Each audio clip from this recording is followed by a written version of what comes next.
Mental stress বা মানসিক চাপ আমরা জানি, কিন্তু এর দুটো রকম আছে, একটা নেগেটিভ স্ট্রেস, একটা পজিটিভ স্ট্রেস।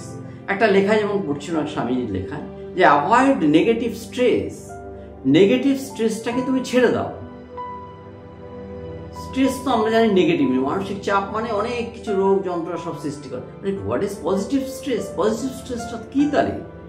পজিটিভ স্ট্রেস আছে আমরা যদি কোনো পরীক্ষায় পাশ করতে চাই, আমরা যদি সামনে সাফল্য রাখতে, আমরা যদি কেরিয়ারে বড় করতে চাই, কি আমি একটা স্বেচ্ছাসেবী সংস্থার মানে সঙ্গে জুড়ে আছি, আমি যদি অনেক মানুষের সেবা করতে চাই, আমি যদি ব্যক্তিগত জীবনেও দাঁড়াতে চাই, আমার ব্যক্তিগত কোনো সমস্যার সমাধান করতে চাই, তখন চাই পজিটিভ স্ট্রেস। ওটাও স্ট্রেস, ওটাও চাপ যে আমার একটা কাজ করতে হবে।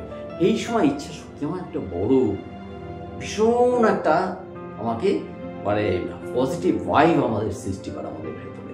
এই পজিটিভ ভাইবটাই আমাদের সামনে যে সাফল্য, যে সাকসেস, সেই সাফল্য আমাদের এনে দেয়।